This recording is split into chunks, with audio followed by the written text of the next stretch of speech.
And now it's time for our final arts and culture segment of the week with our Lee Tae-ho. And today, Tae-ho is here to tell us more about the new branch of Korea's Museum of Modern and Contemporary Art. Good afternoon to you, Tae-ho. Good afternoon. So you've been raving about this new museum that we have here in Seoul since last week, since you visited there. So what is it that makes it so special? Well, I'm very glad you asked, because the brand new Seoul branch of the Museum of Modern and Contemporary Art, or MMCA for short, it offers visitors a chance to get away from the very busy hustle and bustle of city life and offers a retreat of sort in a very convenient location. Let's go ahead and take a look.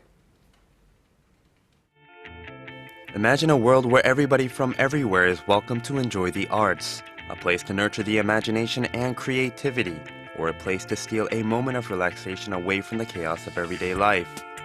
A facility where there is actually space to enjoy the environment and atmosphere without having to worry about the person behind, beside, or in front of you.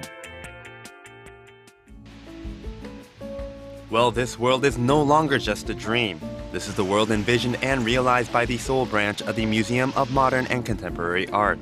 It is a comprehensive museum that bridges the past and present for the future.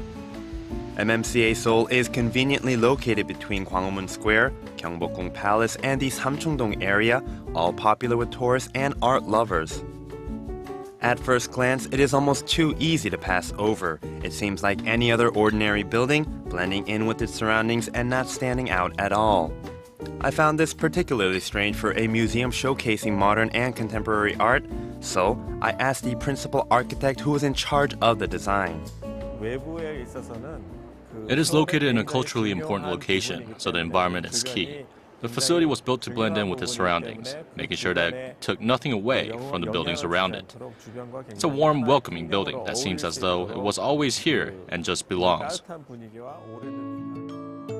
But that is where the blending ends. As I stepped into the brand new state-of-the-art facility, I felt like I was in another world. The space is vast, and it was designed that way to make visitors feel relaxed and comfortable, so that the one and only priority is to enjoy and become a part of the art.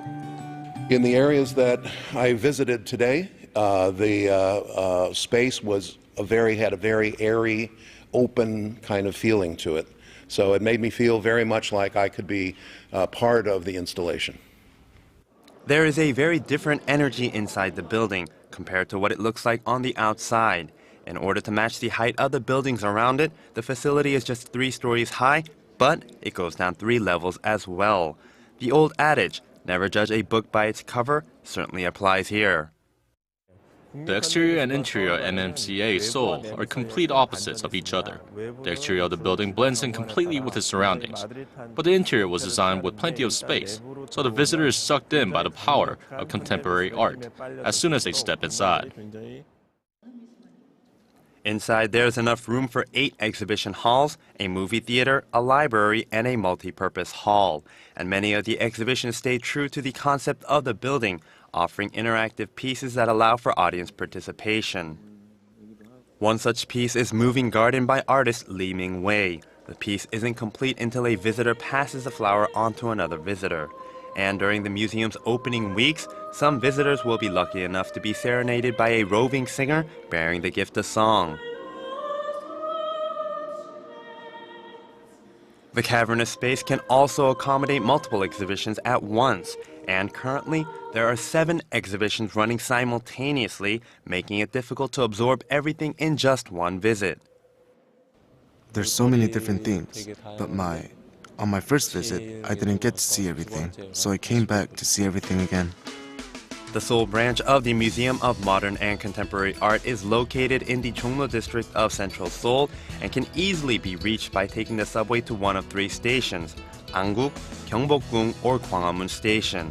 It is open from Tuesday through Saturday, with special extended hours on Wednesday and Saturday. Definitely very interesting and very fancy, and somewhere that we could visit over the weekend right here in Seoul. Correct. Now, it's a great way to spend the cold weekend and just go inside and stay the whole day there. All right. Thank you, Tae-ho, for that and all of this week, and we'll talk to you on Monday. All right.